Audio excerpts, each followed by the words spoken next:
Hi, everyone. Welcome to the Feeding People podcast. I'm Amy Dolan, your host, and we have the best guest coming on the show today. I am so happy he's here today. It is the one and only Kelly Dolan. You heard that right.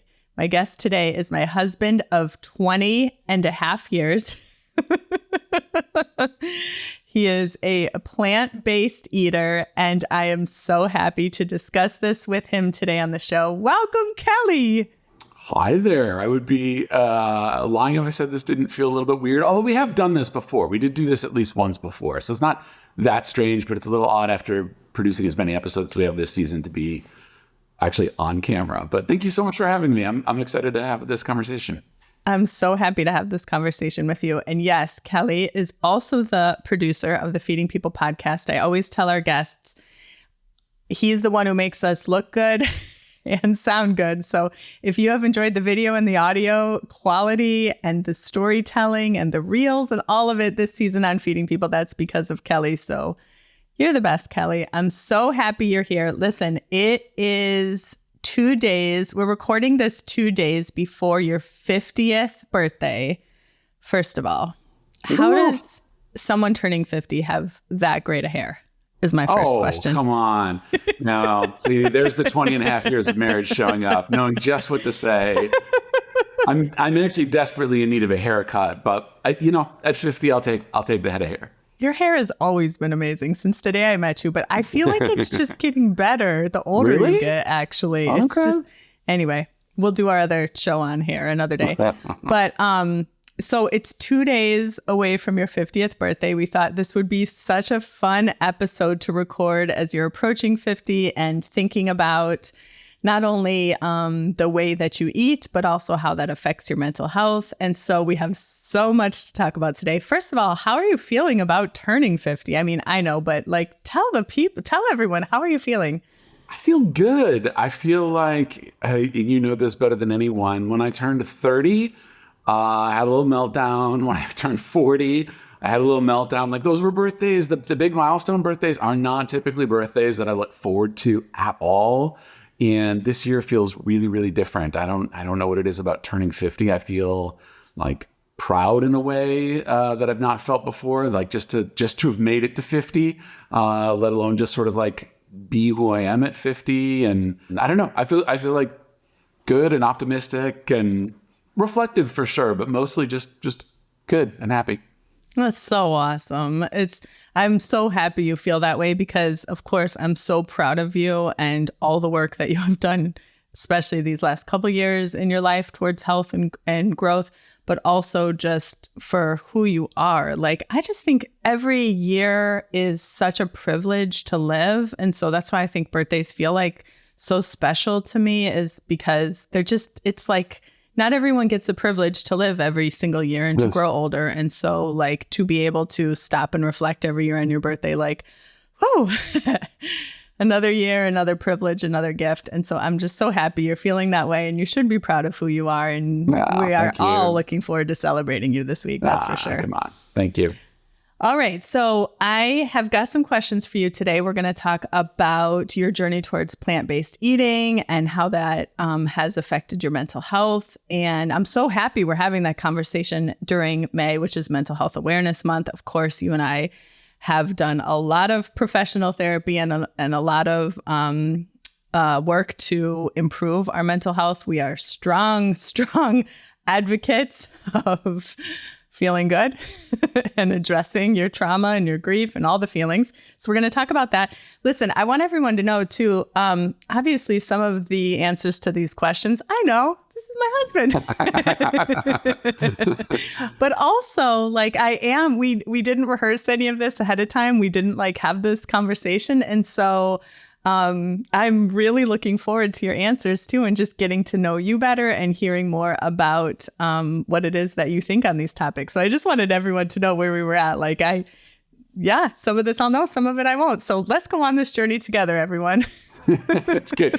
All right, let's start at the beginning, Kelly. I want to know about what food meant to you during your childhood.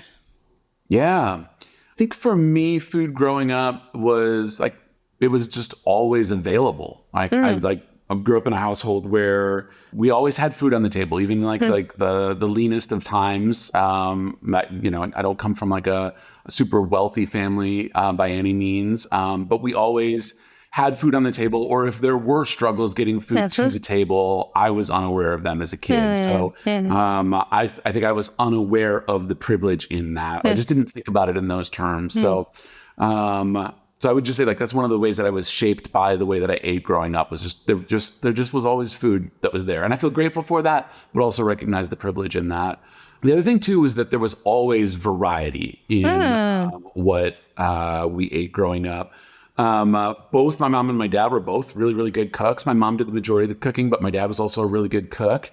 And my mom specifically had grown up in a family where the way that she would describe it was every meal, literally every dinner, was a meat, a potato, and a vegetable, right? Wow. And usually like fairly basically prepared. And so my mom, when she got married to my dad, like even before me or my sister were born, I think very much wanted to not do that, to have to expand from there and to try and learn how to make a lot of different things. So there was a really, really wide variety of foods that we ate. But that being said, it was always meat centered, right? Like there was always a meat component that was either the central dish or like it just would have been very, very unusual and a little like disorienting had we had a full meal that didn't include some type of meat product. Family, and I think that some of that too was just like the product of the times, right? Like it was the 80s. Yes. Most of the families we knew were not eating vegan or plant-based, right? Especially in the Midwest, I feel like. Yeah. Right. So it's not like it was like all that unusual. Yeah. It was meat-centered. The other reason that I think that was the case was I was an incredibly, incredibly picky eater.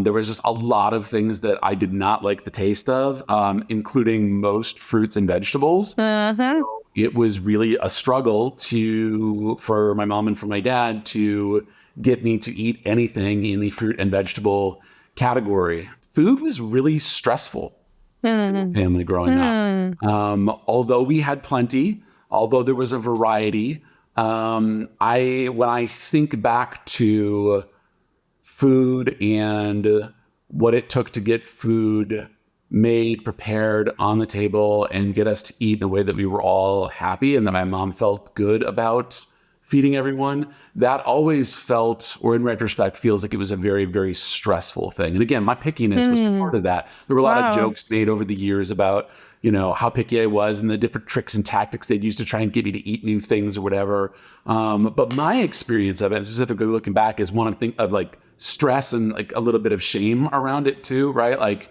there's a lot of things that I don't like, and it's not at all like celebrated that I have these very specific tastes. It's like, it felt like I was deficient, right? I was deficient because I didn't like certain things that other kids liked or learned to like. So just a lot of like lingering memories of feeling anxious at the dinner table, probably for a lot of reasons, but one in part because I just knew that like my pickiness was an issue and was a thing. And when I think back, I do think about it in a like, it was stressful.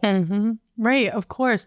And that makes so much sense given what you've said, that like your pickiness you felt your pickiness was seen as an issue. It's interesting to think about now, though, when I think about our nieces and nephews, and specifically our niece Florence, 3.5, who I take out to eat every week. And you and I always say, she is so clear in what she likes and doesn't like, and like says it so straightforward, like, nope, don't like that. Nope, don't like that. Yes, like that. And we watch the way Luke and Christine parent her in really doing their best to honor what she's saying. Like, no, I don't like that. They go with that, right? And you and I always comment when we observe that, like, that's so incredible. Could you imagine knowing when you were that young what you liked and didn't like to eat, And I feel like I've never connected that thought to what you're saying that you did. You were similar to her in your knowing at such a young age what you liked and didn't like. And of course, that's morphed and changed over the years, as it does for all of us. Our tastes and preferences in food change all the time. That is just, we should celebrate that all the time. But that's so fascinating. And I want to think about that in a new way, given what you said, that, Of course, we want kids to be experiencing all that they can and make up their mind, but also for us to honor the ways that they already know at a young age what they like and don't like. And if they don't like a lot of things, maybe that would, be okay also. Yes. Yeah, I was such a people pleaser. Making my parents and keeping my parents happy was a very, very big deal to me. So knowing that the way that I ate was not necessarily making them happy, or at the very least was exasperating to them, that was the stressful part of it, right? So I think I do, in retrospect, long for a little bit more like feeling of like being celebrated for having specific tastes versus, again, feeling like it was like something was wrong. Yes. Okay, so let's talk about then your journey from that, in which you grew up in a very meat-centric house, towards plant-based eating then. And I'm just thinking even about like when we first got married, that's when I first started to learn to love to cook, and I love to experiment and try things. And you were always so gracious to like try everything with me. I've always loved fruits and vegetables. So like they were plentiful in our house. And tell us about your journey from like that meat-centric house that not loving a ton of fruits and vegetables to getting married to kind of like, I'm not saying I'm like a world famous home cook, but just like an experimental home cook who likes to try a lot of things. I mean, that is like a factor, right? Oh, yeah. Towards being a plant-based eater now. How long has it been, Kelly? 5 going on 6 years. Yeah, 5.5 years. 5 years. And listen, I don't want to spoil the punchline, but I'm about to. In the 5 going on 6 years, you have had one meat-based sausage accidentally. Yes. So that is incredible. Okay, so tell us about your journey. Yeah, so leaving home, and now being able to like make choices of my own as a young adult, I would have loved to have said like, oh, I made all sorts of choices to like expand out and stuff like that. Again, because of the pickiness, I did not at all. And so if anything, I think I actually went the opposite direction. Some of the stress around food growing up created some stress for me about like shopping and making decisions about food. So for me, it became very much about like, what's the least amount of decision making that I have to do in order to like just feed myself and like keep that makes so much sense. At least food, in my body. But then, along came our relationship, which I think from the beginning, one of the things that I think we both brought into our dating relationship and then eventual marriage that played itself out through food was this desire to live creatively, to be adventurous, to try new things, to experience things together. We learned very, very early on that experiencing new things, including new foods and new restaurants together, was something that we really, really enjoyed. And so I think for me, it was like a little bit of like an override switch, right? It was like, I know on my own, I would choose to do X, but now there's this like really strong motivation to be trying things that I haven't tried before, or retrying things that I thought that I didn't like, and see like what happens, right? And to my and everyone's surprise who knew me, I think, including you, I liked a lot more things than I thought that I did. And then, you discovered a love and a creative outlet for cooking and decided to start trying all sorts of different things, including vegetable dishes and stuff that, again, I would have ran a mile away from before. But now I'm like, well, Amy did this and it was this creative outlet for her. I've got to at least give this a shot and see what I think and stuff, right? And then again, to my surprise, found out that there were so many different things that I loved and appreciated. And I think as I learned about how you were preparing things and cooking things and your thoughtfulness and your intention, it just became interesting to me. Like that's one of the things I learned about myself recently is like, if I can leverage interest and curiosity in something, I will probably like it 10 times more. It's just sort of the way my brain works. So I think that was a foundation for me, to know that I could try different things, that I could alter my diet in a substantial way and that go well. It was a really nice foundation that then set up, I think, what came later with the choice to stop eating meat and to move almost exclusively plant-based. Listen, Kelly. Yeah. Listen. I mean, this is not a gloating moment. This is just to circle back. Oh, remember when we were dating early on and you said, let's go to premarital counseling before we get engaged? And I said, Why? Love conquers all, because we were in love and I just believed love could conquer all. Love has conquered all, Kelly. No thanks to that premarital either, right? Nope. We're not going to go there right now. That's a whole other episode. Literally, you were talking about like the cooking being the foundation. And I was like, love conquered this food stress you had. Okay, carry on. That's hilarious. Okay, but the hard shift to, oh, now I'm not going to eat meat anymore was this. A little over 7 years ago now, we adopted Maddox, who is the greatest pit bull that the world has ever known. No I'm exaggeration. Biased, but no exaggeration. Everyone agrees. Everyone agrees that meets Maddox. He's just the absolute best. And so we adopted Maddox a little over 7 years ago, and he was a 1-year-old puppy at that point. And I had not grown up in a family with dogs. You had multiple dogs growing up. I did not. So it was a brand new experience for me to even like have a dog like in the house, right?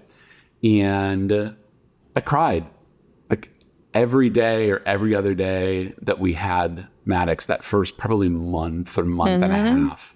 He would like come jump on my lap and cuddle with me, and I would just start crying. Or we would have friends over and they were meeting him for the first time, and he would like show affection to them and them to him, and I would just start crying. Or what was the emotion?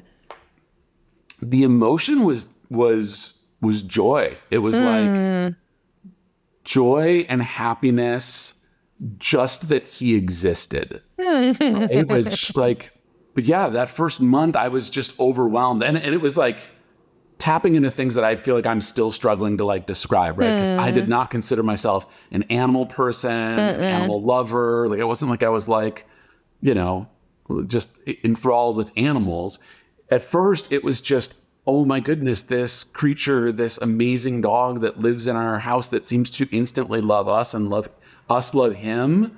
It just was so overwhelming. I almost like didn't know what to do with the emotion. It was so good. And so I just cried. Like every other day. Dude, it was so sweet. So sweet. It's just like we had a lot of love in our lives at that point in time. And this was like a new kind of love that we had not experienced before. Yes. And so I think with all of that, like those feelings like raw and vulnerable and fresh and stuff like that, I then very quickly over like the next like year to year and a half started to notice that feeling, or at least part of that feeling, was not exclusive to just Maddox. We would start to see other dogs around in the neighborhood, or we would go to a zoo, or I'd see a horse on a farm somewhere. And I would be like, oh my goodness. Or on social media, somebody posts some sort of cute photo or video of their pet. And I would be like, oh my goodness, this animal is just so amazing and wonderful. And it was like, what is happening here? Like, was suddenly finding myself just so like amazingly joyful and happy about animals existing, just that they're there, and like such amazing creatures with so much to appreciate. And then I think I knew I was in like some like very specific trouble. One day I have a very specific memory of this. It was in the morning, I was going to work, parked the car, was on my walk from the car to the office that I used to work in. I was just walking along this yard, and there was a squirrel sitting on top of the fence, just a squirrel, a city squirrel. And I looked at the squirrel and I was just like, oh my goodness, he's so beautiful. Like, he's just amazing. Like, this squirrel's just incredible. Like, just look at him, you know? And I was like, gosh. oh no, what is this? What has happened here? But it was I think an inflection point of like a growing sentiment, which was really at first for me just a question. And the question was, how can I love animals this much just for the fact that they exist, and actually experience so much joy from them existing, and simultaneously be okay with animals being killed in order for me to have meat, me personally to have meat?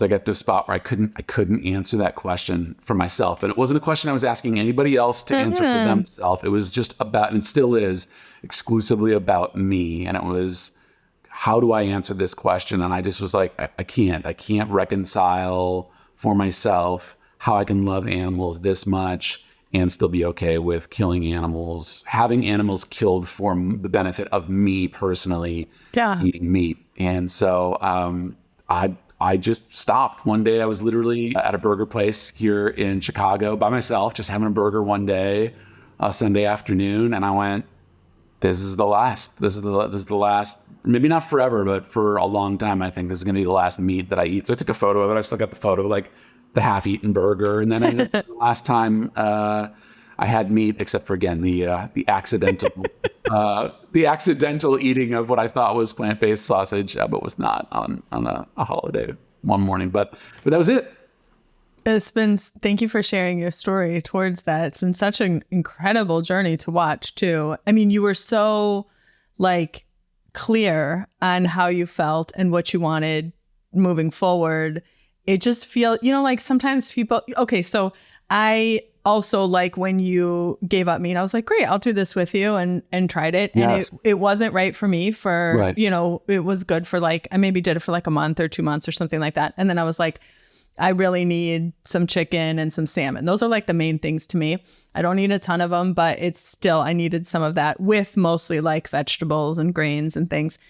And, but it's so interesting. Like, I find a lot of people, it seems a lot of people, like, when they do stop eating meat, it takes a little bit of time to like not crave it, or, kind of like find their way. And it took you a little time to just like adjust to what you wanted. But I feel like my experience of you is like, you were so clear in how you felt and what you wanted, that there wasn't, you sort of like lost your desire too for it. Would you say that? Yeah, definitely. And it's not that meat never sounds good, or like I can smell something and be like, oh, that would be delicious. But then I think about the experience of eating it, and it goes, yeah, that doesn't sound good. You want, right. I would say this, and I definitely want to make sure that I say this. For me, I knew that the most important thing to align my eating with my values in this area was to stop eating meat. Because for me, it was like an animal has to be killed in order for me to eat that meat, right? And I knew that if I had a whole bunch of other stuff layered on top of it, looking through the ingredients, which plenty of people do this, and no judgment towards them. But for me, looking through the ingredients on every like type of food to make sure that there was no animal products, or like eggs, right? Like, I still eat eggs. I had stopped dairy years and years earlier for because it makes me sick. I don't feel well when I eat it. So I'd stopped dairy already. So that was not a big jump to get over, which I know for many folks that go plant-based, that is, but that wasn't for me. So yeah. And then the other thing too is, like, by that point too, when I made that decision 5 years ago, the amount of options that you could get for plant-based meat had changed so drastically from even 5 years earlier to that, that I still eat meat all the time. I just don't eat animal-based meat, right? I eat a lot of plant-based meat. Yes. And I literally don't think I would have gone plant-based and stayed plant-based for 5 years without a couple of those choices. Yeah, right. Exactly. Right. And it's so interesting. I think, we've talked about this before, that, sometimes this is why you don't call yourself a vegan specifically, because you eat eggs and honey and those are the main things. Yeah. But there can often be some judgment, for using a kind word, in the vegan community, right? For especially if you've made a decision, like, for your own morals or for your own worldview, or, I know a lot of vegans make the choice to eat that way for climate reasons. Great. Those are all fantastic reasons. But sometimes there can also be like some judgment that towards others who aren't making those choices, every time you eat a cow, this is what it's causing the environment. And yes, we all have to pay attention to those things and be aware of those choices. But it's so interesting when I think about that, and specifically you and me in our house, like, I'll ask you sometimes if you're at the store, and I'll say, like, can you pick up some chicken for me? In the beginning, I used to ask you, like, are you okay just buying chicken for me? Does that like feel okay to you? And you've always been like, yes, I'm totally fine with that. So we live in a house where we're like doing both things. And I think that's just, I really actually love that we're doing that. I really love that it turned out this way, that I'm doing my best to make meals for both of us so that it's the same meal, but like one's salmon, one's tofu, and I love it because I feel like we're kind of highlighting that you can like eat together. You can eat the same meals. We cook that way when people come over, but also like there doesn't have to be judgment on either side. And I mean, this is just like a good lesson in life in general. Like be in touch with what's right for you and your body and your own beliefs and your worldview, and do your best to live those out. And listen, let other people make those choices too, and do your best to like live alongside them. Right. Yes. So there wasn't really a question in that yet, Kelly, but like, what has your experience been with like judgment or just like, just the judgment part of that? Right. Well, on one side of it, I think, when folks learn that I eat almost exclusively plant-based, they brace themselves for the judgment, right? Interesting. Like, I think you can feel that coming. Yeah. It's like, oh, wait a minute, here comes the speech, right? Wow. And I'm really quick to say something similar to what you just said. Like a lot of folks will say, like, and this helps.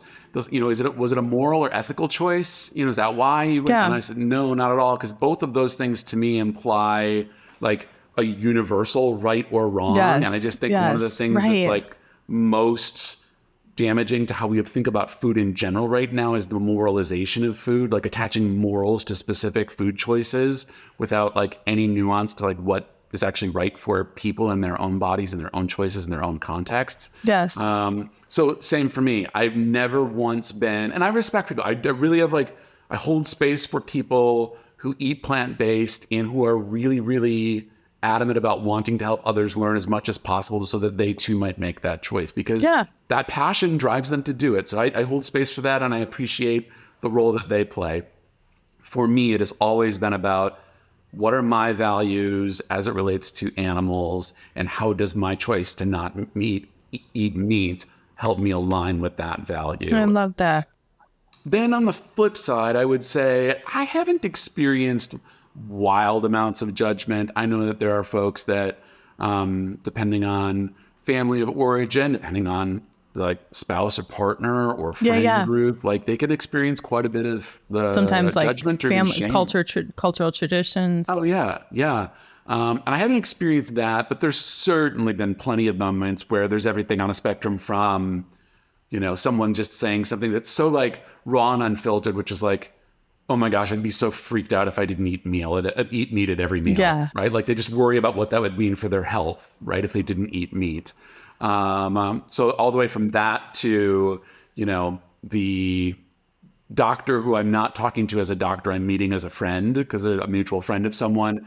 And when they hear that I'm plant-based, they kick into their spiel about, how that I'm going to miss all sorts of essential nutrients and vitamins and amino acids and stuff like that, and talk to me like I don't know all of that stuff. I'm not like, and again, maybe they make that assumption because I've made my decisions based on really personal reasons, but I also know enough to know what are some of the choices that I need to make accompanying this choice to put me in the best spot health-wise. I don't always make those choices, but I know a lot in that category. Yes, so right. Yeah, I've definitely experienced some judgment, but certainly not what others have. Yes, I love that. People, just live your life. Like it's hard enough to live our own lives, right? I think about that a lot, and I'm such a judgy person, so I'm speaking to myself. But like, it's hard enough to live in our own bodies and make our own food choices. So let's like just focus, like do our best to do that each day, and then take care of each other, and just no need for judgment. I love that. Listen, this season, as you know, as the producer, we've been talking a lot about food equity and food access. And I'm curious your thoughts on access to plant-based eating, because of course I have my thoughts, but I am curious on your thoughts. Like, is a plant-based lifestyle accessible to all or most? No, I don't believe it is, or certainly not to the level that it needs to be or should be, right? Like I believe in like the fundamental right for people to have access to the food that's best for them and that they want. Yeah.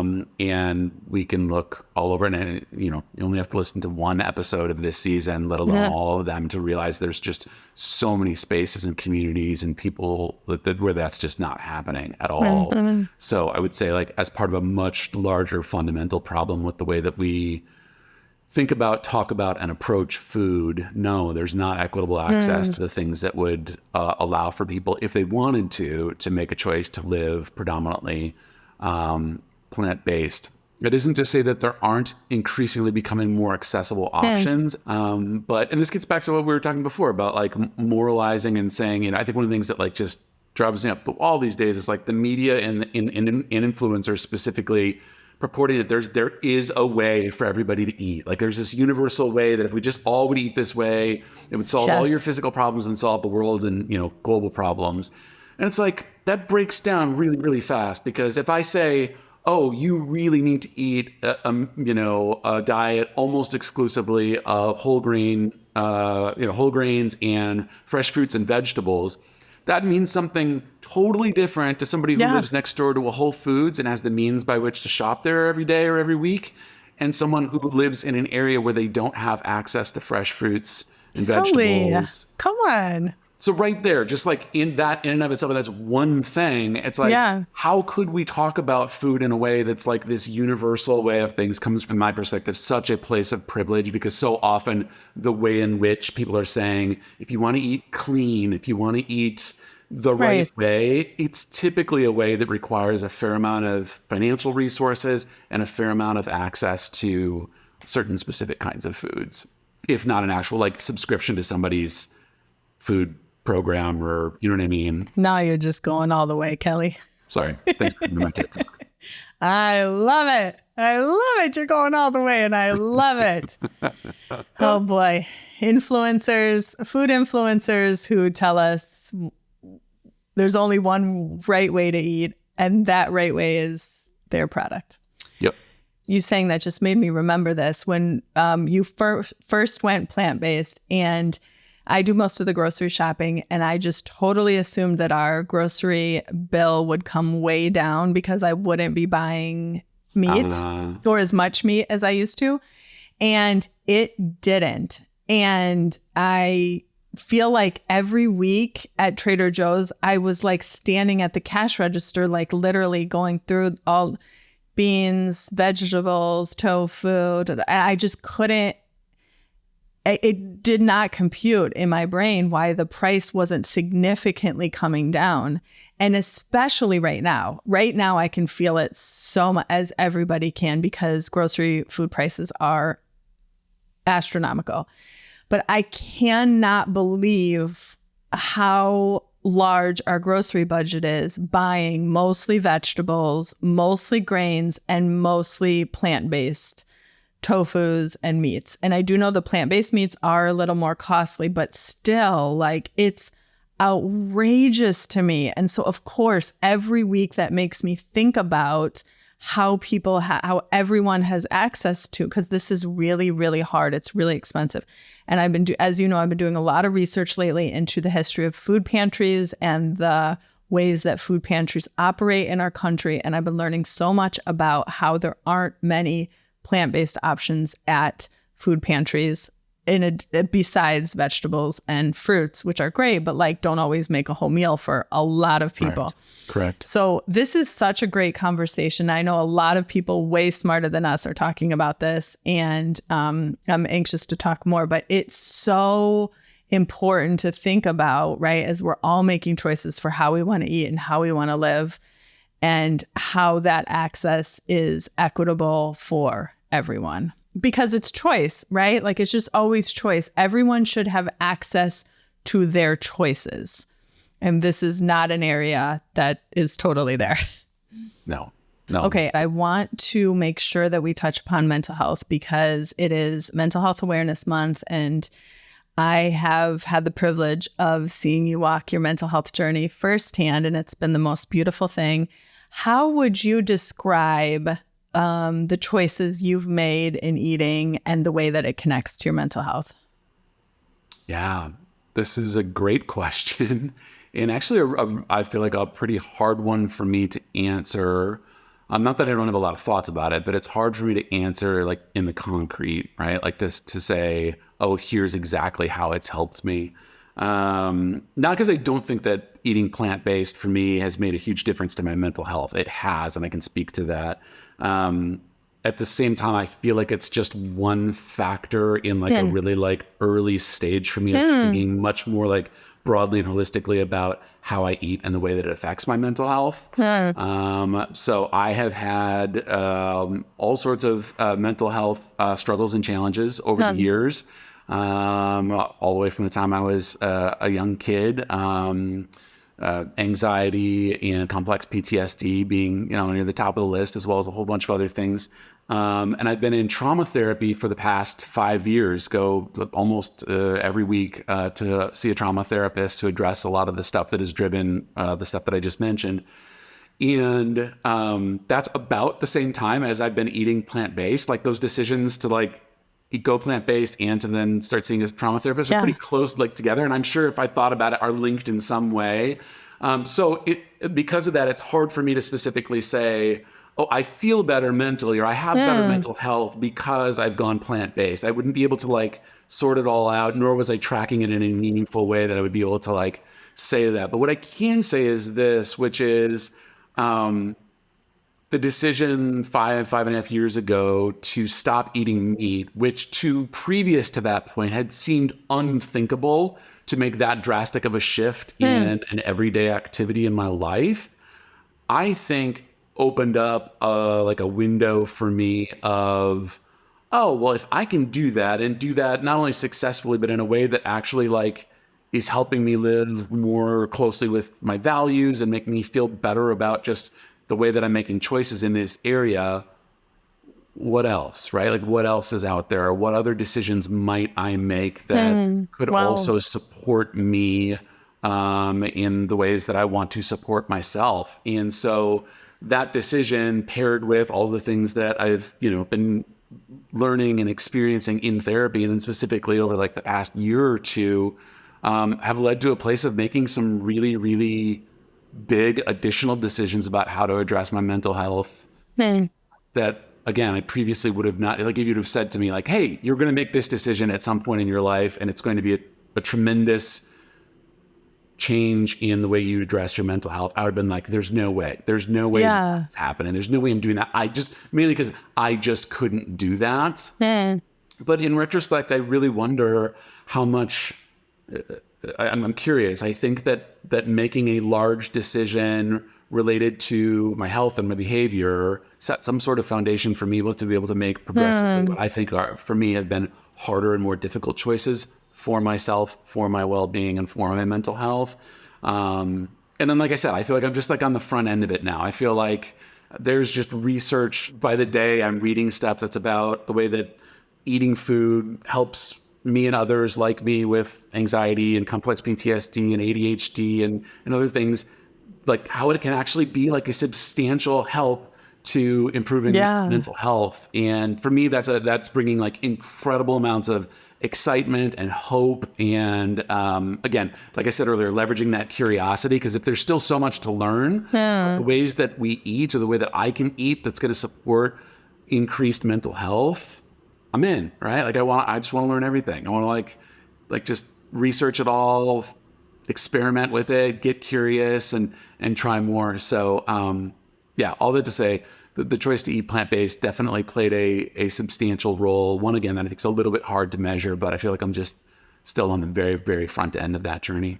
I love that so much. And it's given me so much to think about in making such a big decision, not just in food or how you're going to eat, but really like probably in all of life, making a decision, a very substantial life change that aligns with your values, use the word integrity a lot, like aligns with the integrity of who you want to be and how you live.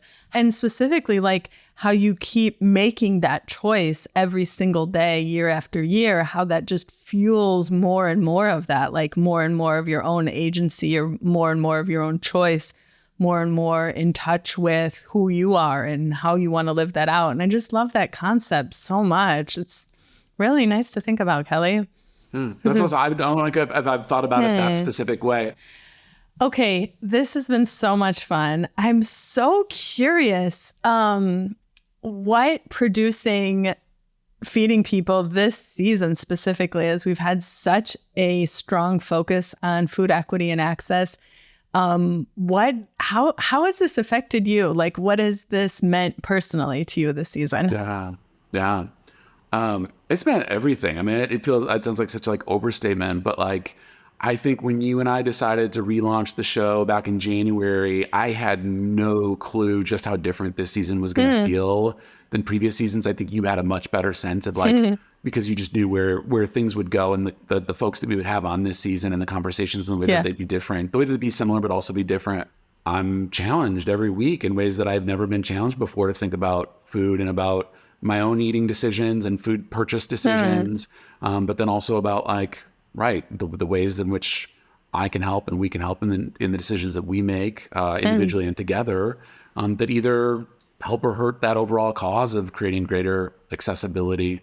It's been a blast working on all the shows this season, as it always has been. But so these conversations this season have been really, really meaningful for me.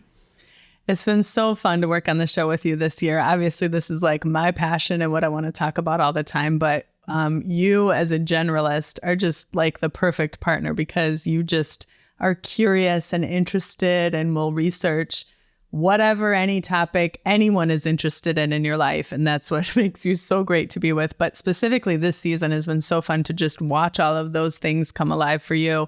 I was thinking about last week when you and I went out for a quick sandwich for lunch, and we got the sandwich, came back into the car and just ate a couple bites in the car. And as we were eating, we looked over and we saw somebody at a restaurant throwing a whole bunch of totally edible food away in the trash. It was like the end of the day. And so they were just throwing away their excess. And, me, before I could even think for a minute, jumped out of the car. And I was halfway to the dumpster. And I was like, hold up, what am I doing? And I turned around to come back to the car. You were already like waving me back. And I came back to the car, and you helped me like think through, like, don't actually go get that food in the dumpster. Maybe go talk to somebody. Let's figure something out. And I did. I went back and we had this amazing conversation about what food rescue could look like in the future and how we could feed our neighbors with their excess. And when I came back in the car, we were joking about how I like ran out without even thinking. And I really think like I stopped and turned around and came back because I knew you were in the car and would like help me think through. I'm such a like act first, think afterwards. And you're a think first, act afterwards, and act after you've thought about it. And I think I genuinely like stopped and came back to the car versus like standing in the middle of the street and thinking about what I was going to do, because I knew you were there, and I knew like we'd been having all of these amazing conversations about food and feeding people this whole season, that like if I came back to the car, you would really help me think through, were we going in the dumpster or not? And what was our next move? And you did. You helped me think that through, and we made a plan, and we did it together, and we rescued the food the next day. And it was just like, I felt like that was just such a like beautiful culmination of like where we are right now in even just like making this show together, but then also just like how it's affecting us and the team that we are and that we will always be. Yes, definitely. Yeah, you ran out of the car fast enough that I don't even know if you saw like just how visceral my reaction was to just watching. It's like, I know that this happens, but watching someone put that bag in the dumpster, my reaction was so visceral. And I can honestly say, I don't think that I would have had that visceral of a reaction a year ago at this time. It has been the journey we've been on over the past 4 or 5 months with this show and talking to the folks that we've been talking to. And of course, all of the work that you've been doing for years in this space that I think kind of caught up with me in that moment of being like, am I really seeing what I'm seeing right now? And then yes, for your own safety, I was happy that you came back to the car rather than sitting there trying in the middle of the street trying to figure it out. But I'm with you. It felt like such a like beautiful like combination of sort of like where we're at right now to be able to like both feel something so strong in the moment and then bring each of our strengths to the conversation and figure out what to do next. So. Yes. It's really sweet. Listen, baby, dumpsters forever, okay? Dumpsters forever. Here we go. Kelly, I have loved this conversation so much. You're so wise and so kind and so generous. And I'm so glad everyone got to hear from you today. I hope everyone was so inspired by you. And listen, happy 50th birthday. And here's to 50 more, okay? Thank you. Love you. Love you.